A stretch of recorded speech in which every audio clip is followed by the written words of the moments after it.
It's a good day to brew, baby. What is up, YouTube? It's your boy Millsy, back with Hometown Commander, back for another episode of Millsy Brews, the show where I brew version 1.0 deck list of the Commander in front of us on my quest to brew the magic world. You know the motto, baby. It's ABB. Always be brewing. And we're back for another episode for you today. Down in the description, you're going to find our deck list, as well as I'd really appreciate it if you could interact with the video, like, comment, subscribe, consider checking out those links down in the description. We got a link to the Discord. Mike and Harry in there chatting, having fun. We'd like to have you in there with us. As well as I just posted our first official merch for Millsy Brews. Check it out in the description below. But today, we're talking about Zimone Paradox Sculptor, a 4-mana 1/4 Simic Human Wizard. It's the beginning of your upkeep beginning of combat on your turn. We're gonna put a counter on each up to 2 target creatures we control. And for 2 mana tap, we can double each kind of counter on up to 2 target creatures or artifacts we control. This is our third newest. This is our third Zimone in 2 sets. And I think I like this one the best because I think it just pays off everything you want counters to do. So what our deck is going to do is spread counters out and try to proliferate them to make them even more. There's a lot of these we're going to do this +1/+1 counters on creatures and even some poison counters on our opponents. We're going to talk about it. Get counters on, proliferate them, hit hard. Everything Simic wants in one deck for a creature deck. So let's get it rolling. As far as handing them out go, right? Zimone does it herself, right, at the start of every combat. But there's a lot of other ways we can do it. Arwen can hand out counters equal to its toughness to every creature when they come in. Defy their vigor can hand a counter out to all of our creatures whenever we cast a green permanent spell. Whenever anyone plays a spell, we put a counter on Forgotten Ancient. And then at the start of our upkeep, we can just spread any counters we want from Forgotten Ancient out onto other creatures to really spread them around and keep the party going. Colonian Hydra comes in with a couple counters on itself, and whenever it attacks, we double the number of +1/+1 counters on every other creature. Master Biomancer lets every other creature come in with an additional counter, as well as becoming a mutant addition with other types. And then Railway Brawler has all other creatures come in with X counters on it, where X is its power. So just a lot of ways to give them out, especially on things coming in. And then we have 2 things that are a hand out a counter each combat.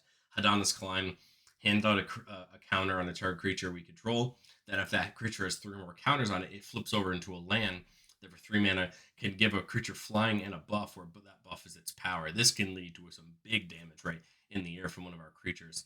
Then the other one, probably one of the most expensive and popular cards from Bloomborough and Innkeeper's Talent, handing out a counter on start of every combat. We can get up to level 2 to give all of our permanents with a counter on them ward 1.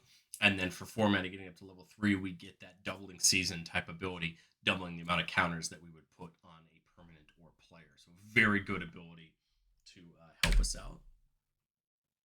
But I think if our deck just stopped at putting counters on things, we'd be missing out on a ton of value. And there's a lot of ways to approach this. I think the cards that immediately came to mind were something like Zhang Yu. They're the Planeswalker from way in the past in those dual decks, but got a reprint. No, I apologize. This was the War of the Spark one. About every creature you have with a counter on it can tap that mana of any color, allowing you to use your creatures for mana. Danny Pink was actually the first card that made into my mind. Creatures you control have, whenever one or more counters are put on it for the first time each turn, draw a card. Way to just draw some cards as we're spreading counters around, right? Turns Zimone into 2 card draws every start of every combat, right? Champion of Lambhole gets bigger as a creature comes into our control, and can actually stop our opponents from being able to block us. A great ability once we start turning our creatures from just counters into a big combat. Here's a suite of mana dorks that get better for every counter on them. Gyre Sage taps for green mana for every counter on it, so a great place to put counters from Zimone, as well as it just growing with its evolve ability. Incubation Druid, as soon as it has a counter on it, adds 3 mana of any one color. And then a land we control could produce instead of just 1. A great way to immediately grow our mana base, right? That first turn that Zimone comes down. And then Kami of Whispered Ones taps for X mana of any one color, where X is its power. But it adds the rider that if any one or more counters were put on a permanent we control, we could put that many +1, right? Adding even more, getting even more value to our board. Rishkar, very similar to Zhang Yu. When it enters, you put a counter on each of the two target creatures. Then each creature we control the counter on it can tap for a green mana. Sage of Hours is a really interesting one. Probably going to look weird. This is whenever you cast a spell that targets Sage of Hours, you put a counter on it. That's not what we care about. What we care about is the second ability. You can remove all counters from Sage of Hours. For each 5 counters removed this way, we take an extra turn. So we can just load up on counters on Sage of Hours and take extra turns by taking counters off of it and just stomping and stomping in. Wave Goodbye can return each creature without a counter on it back to its owner's hand. Potentially a way to one-sided, right, bounce all of our opponent's creatures back to their hand, open up those lanes for our creatures with counters on them to take a big attack. Repulsive Mutation can counter a spell and force their controller to pay mana equal to the greatest power among creatures we control, which is a great counter spell for just 2 mana. You might force somebody to be able to have to pay 8 or 10 mana, really just countering a spell outright. Bread for the Hunt can draw some cards as creatures with counters on them attack and hit players in combat. A great way to keep refilling our hand as we're doing what we want to do anyway. And then our alternate win con that's pretty obvious in any counters deck in Simic Ascendancy. Whenever one of our counters are put on a creature that we control, that many growth counters go on Simic Ascendancy. And at the start of our turn, 20 more growth counters on Simic Ascendancy wins us the game. I don't think we want to win with Simic Ascendancy, but it's nice as an option. If we grow a big board and then we get wrathed, now they have to deal with the Simic Ascendancy. Otherwise, all that work we did, right, still gets the privilege of working out for us. I think with the deck also caring about Proliferate, there are options to also care about poison counters. We're not playing the obvious things like Triumph of the Hordes. I think what I wanted to do is play some more of the incremental stuff. Infectious Bite and Prologue to Phresis each just give each opponent a poison counter while doing something else. That way we could start proliferating the counters onto them. Bloated Contaminator has Toxic 1, so it can attack somebody and give them a bit of Toxic. We do also have a couple other creatures that have Toxic in the deck. Whenever it deals combat damage to a player, you proliferate. Again, you could proliferate those poison counters onto our opponents and hurt them with the poison counters, but also put more counters on all of our creatures. But the proliferate's such a good mechanic for that reason, and it's a reason that we're baking it into the deck, because it's scary how much you can do with proliferate when you really see it go on, right? You may think, oh, it's just 1 or 2 counters. It's not that big of a deal. But the point is, those, when you combine them with other abilities and other things that other things like Common the Whispered Ones or Hardened Scales that just increase the number of counters that go on at once, you'll start to see where a proliferate to add 5 counters across 5 creatures, when that turns into 10 counters, right? That's a huge deal. So we have a lot of them in the deck, a lot of different ways to care about it. Dreamtide Whale comes in with 2 vanishing counters on it. Starting your upkeep, you remove a time counter from it, and when the last one's removed, you sacrifice it. But it says whenever a player casts their second spell each turn, you proliferate. Obviously, being able to put counters back on it and counters on everything else. Evolution Sage and Flux Channeler are both very similar. They both proliferate when something happens. Evo Sage proliferates whenever a land comes into our control, and Flux Channeler proliferates whenever we cast a non-creature spell. So again, just great ways to proliferate when we do the things we already want to do. Techathol makes a ton of sense. We're going to proliferate. It's as if you would proliferate twice instead. Just a nice way to get more and more value from us every time we're proliferating.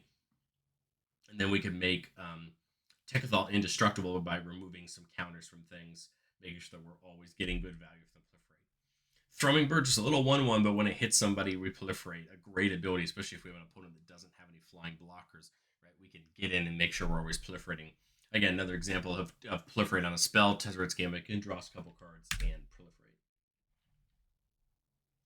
We have some more non-creature things that care about it.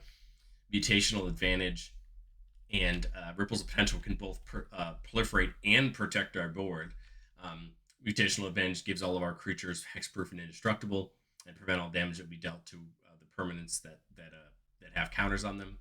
And Ripples of Potential can actually phase permanents out that had counters on them as a way to protect ourselves from a board wipe or things like that. So just some really great pieces to protect all of our things that have permanent or counters on them. And then Contagion Engine comes in and puts a -1/-1 counter on each creature target player controls. And then for 4 mana, we can tap it to proliferate twice. Again, that will add counters, add the -1/-1 counters to those creatures we gave them to, but also can proliferate those poison counters. So really just can really, help what we're trying to do. Recon Craft Theta is a fun one. It's a vehicle that comes in and makes a little token with a counter on it. But whenever it attacks, we proliferate. So here's a way to get some more that way. Staff of Completion has a couple different abilities, but for 3 life, we can tap it to proliferate. And then Exorable Tide, whenever we cast a spell at all, we proliferate. So a great ability, right? Proliferating all of our counters. And again, the whole point is just add counters across the board, get them on, get them going, keep them getting bigger and bigger as we work our way up the chain and get more and more of them. But at some point, we want to turn our counters into damage. And our creatures are going to be half decent at it anyway, being huge, right? But we want to try to get them extra ways to get in. Things like Dust Shell Crawler can give them trample, making sure they hit hard. Herald of Secret Streams makes them unblockable, making them hit even harder. Murkfiend Liege allows them to untap on every other player's turn, just so we can attack and block with them, and they become threats on everybody's turn. Tuskguard Captain and Zagana give all creatures we control with a counter on them trample. Again, just more ways to get trample onto our creatures so that we can hit for big damage. I think Garruk's Uprising, the same thing, giving trample to our whole board, even without the counters. It gives us some draw payoffs if we have creatures that are big enough. I think these creatures that give our creatures with counters on them trample are huge abilities, especially towards the mid to late game when we start having so many counters on some of these creatures that don't have trample themselves. Now they're really going to hit hard and hurt our opponents, right, to the point that they can't just chump right those out of the way. But I've said it before on this show, and I'll say it again. No deck's ever complete. This is my version 1.0 shot at Zimone, and I think there's a lot to learn from testing. The screen may look a little bit odd to the more enfranchised players, but the truth is the cards to consider section here is just what budget you want to spend. All 3 cards on the screen in front of you are over $30, and all 3 of them belong in this deck. They're all great value pieces. I just didn't add them in for the budget. I really wanted to push the budget on other things and try to see if we could do it without them. Bristly Bill is a 2-mana plant. It says whenever a land comes in, you can put a counter on a creature. For 5 mana, you get to just double all the counters on all creatures you control. A killer ability to just double them at instant speed could mean a lot of damage in a combat step and a lot of other things. Vorinclex is probably the card of these 3 I'd be willing to pull in almost immediately. In fact, I'm probably going to get at least 1 hate coming for it not being in the deck already. But the truth is, for $45, someone's not going to want to put this in their deck. But if we'd put 1 or more counters on a permanent or player, we put twice that many instead.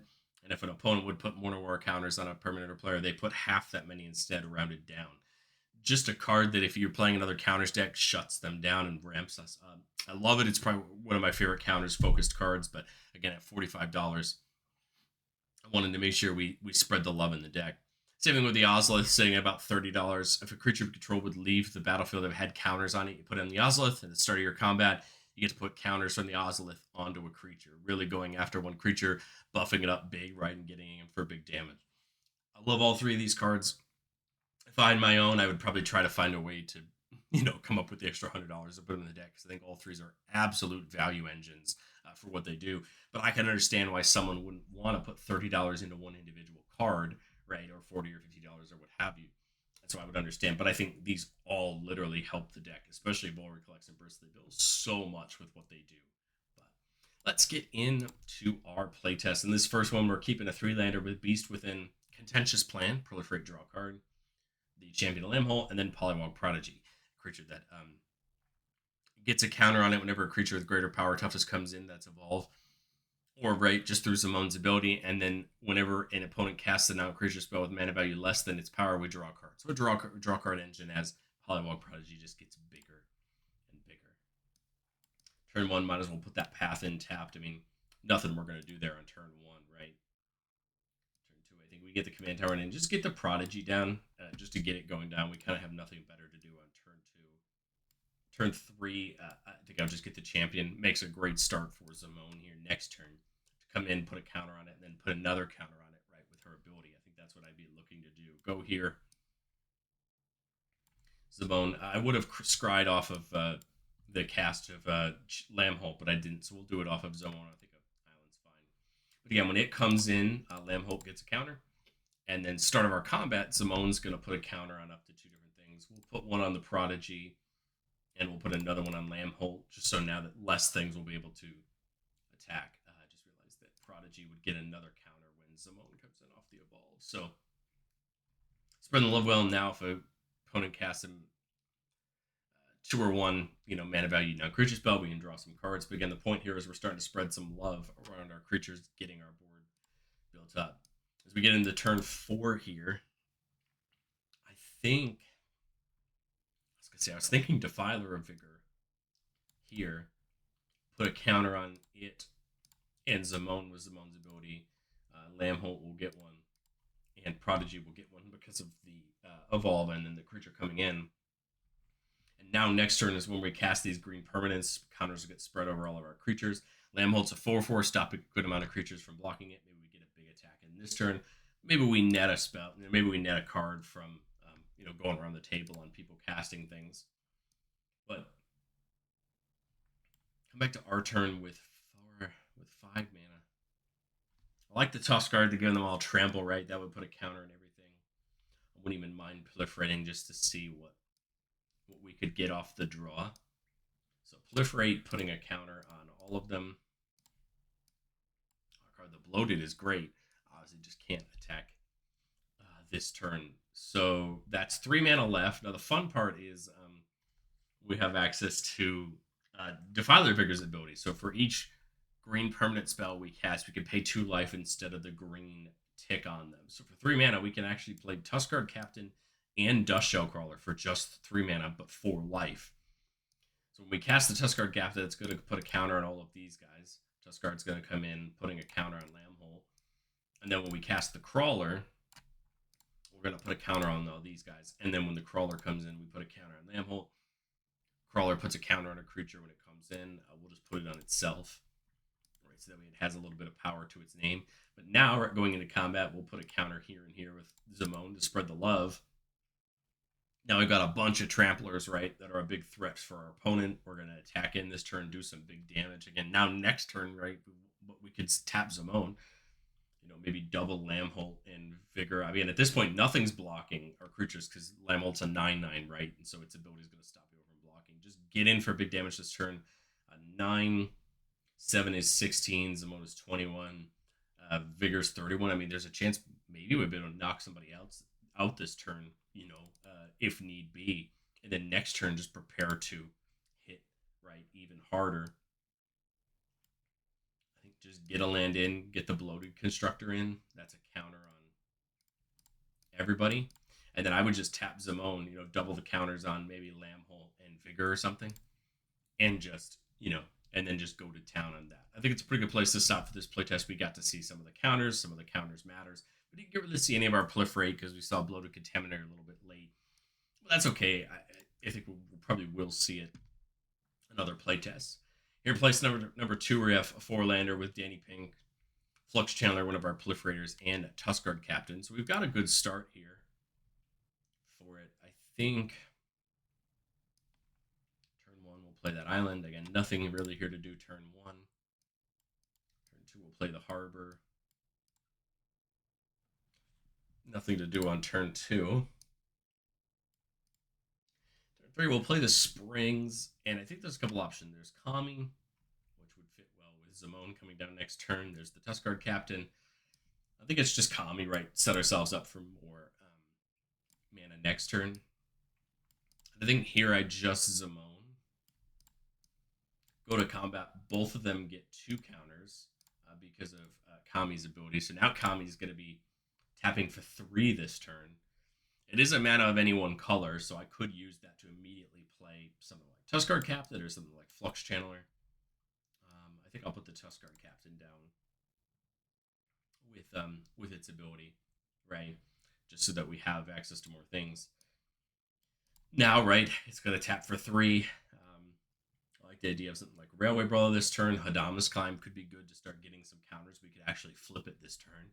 I love the idea of Danny Pink, right? Because we could draw 2 cards this turn with Danny. So I think I would think about that. We still have mana here. So I think I could get the Hadana's Climb down right. 4 here, and then I'd be 4 there, so we're actually wasting 1 for the climb. But that's okay. I think the climb's what we want. So at the start of combat, we can get 2 counters from Zimone and 1 counters from the climb. Basically meaning that we should be able, in all reality, to draw 3 cards, which I think is important. So I think Zimone will put the 2 counters on Tuskguard and Pink, again, because of Kami's ability. That would draw us 2, right? Because that's the first time those have gotten counters. And then Hadama's Climb, I'll put it on Kami, just so that way it can hit the threshold for getting more mana. And Hadana's Climb will now flip, right, into the land, giving giving us that nice buff for the next turn. That is also going to draw us a card, right? Because of Danny. So right now we're getting right lots of great support for counters.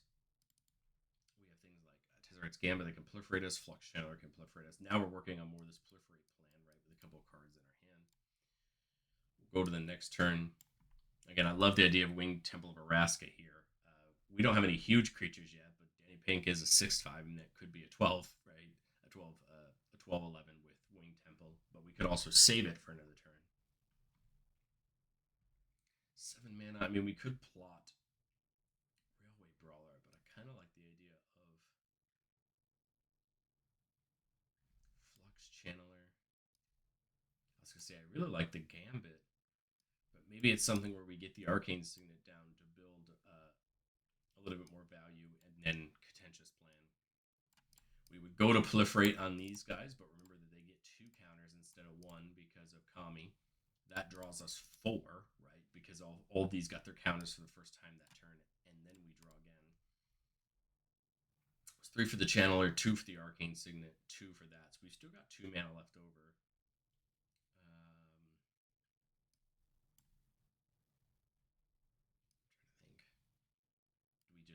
Hold something up, or do we get a card out of our hand? I guess we'll get a card out of our hand. Go for an island with like the Farseek. Sorry, on the cast of that proliferator, we would actually proliferate again, right? The spell we proliferate again. Start of combat, we'll put 2 counters on Flush Channeler because of Zimone, and then I guess I'll put 2 counters on Zimone, drawing another card for the Flux Channeler. But the nice part now is we've got some great attackers. They all have trample because of Tuskguard Captain. Next turn we could either double. We could double with Zimone, right? We got plenty of mana now coming from the Kami. We got things like the Tide and a couple, another proliferator. A Tainted Observer allows us to proliferate another creature comes in. It has Toxic 1. I mean, Winged Temple could start putting something like Danny into the air, making it a 20, right? You could start to see where our value is kind of running forward. I actually just realized we would have proliferated on the Arcane Signet too, right? So, actually 2 more counters. So it just goes to show you, some of the value there. But the point is, I think it's good to stop on that playtest. You can start to see where that Flux Channeler really came in handy, proliferating. And had we had any way to get a poison counter on before it, we probably would have made even more value. Here, keeping a 3-laner with Replicating Ring, an offer you can't refuse for some counter, and then the Tide and the Captain. I wanted to show a Replicating Ring because it says at the beginning of each upkeep, you put a night counter on it. And when it has 8 or more night counters, you can remove all of them and make 8 copies of it. So you basically could just, right, fund yourself immediately with a bunch of new mana. We'll put down the Oran Reef first because it has to come in tapped. You can actually tap it to put a counter on each green creature that came in this turn, which is a really nice ability. Find Glimmer, since we have them in our hand. I think we'll just hold there.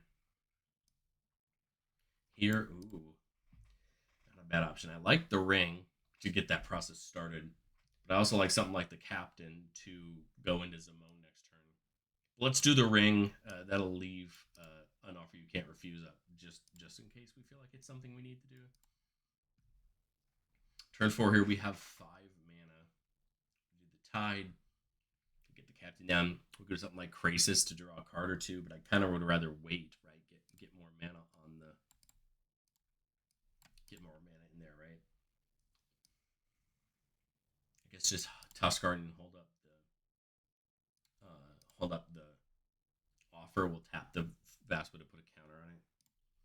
A reason I wanted to wait there is because if I put Zagana down, Zagana gets draws us a card if another creature has a counter on it, and I kind of would rather try to take advantage of it here. If we Krasis, we draw 2 cards, which isn't terrible. Still sets up for a half decent Zimone next turn, or we could do like Thrumming Bird and Zimone this turn. Put a counter on Thrumming Bird and Zimone, I'm thinking. Next turn on the Replicating Ring. And then now Red Thrumming Bird can start proliferating as soon as it attacks, and it has trample now, right? So we're kind of setting that process up. Now in turn 6, 6 mana of the Ring's working its way out. Remember that Zimone can actually double them, right? Getting ourselves there even faster. We could zone this up to 6, proliferate right up to 7, and then next turn we would get the 8, right? That would just be basically 2 mana to do that. So we could just we could Zagana drawing us a card. Again, tap this to double the counters on Tuskguard or on Throwing Bird and the Ring, and then attack with the Throwing Bird to proliferate, then a start combat, put a counter on Zagana, put a counter on Thrumming Bird, right? So now we have the counters all around. We would go to combat. I'm sure I can get Thrumming Bird in here in the air, hopefully somewhere and proliferate. So on our next turn we get the rings. They don't come in tapped, so they're all going to come in here on the next turn. So 8, put a counter on them. We're going to remove all of them and make. And they keep going, right? You keep getting more counters to keep going. The point is that's 8 extra mana this turn, right? We double in from 8 to 14 mana. We get a ton of card draw off of a Hydra Crisis. I think I would just start with the Garruk's Uprising, draw a card. I guess I could go Tide into Garruk's Uprising, right? Get that extra proliferate off of the Uprising getting cast. So that's 5 and then 3, so we've got 5 mana left. Grafter could proliferate us this turn. It just says whenever one of our creatures we control to a common individual player proliferate, we could even get 3 proliferates, right? With creatures hitting, right? So that's one more players, right? Only 1 proliferate. So I mean, even Thrumming Bird plus Grafters, 2 proliferates this turn. Attack, put a counter on the Grafter. I guess put a counter on the Thrumming Bird, and then just get into combat with these 4. Right? Attack, hit some players, proliferate twice, and I think we're just off to the races now. Hydroid can refill us with some cards next turn, and I think we're just looking pretty good. But let me know, what do you think of Zimone down in the comment section below? I know there's been so many counters commanders lately, but it's still good to talk about them. I thought Zimone was still good. I just hadn't covered it until now, and I wanted to make sure we talked about it. But let me know what you think of Zimone down in the comment section below, and I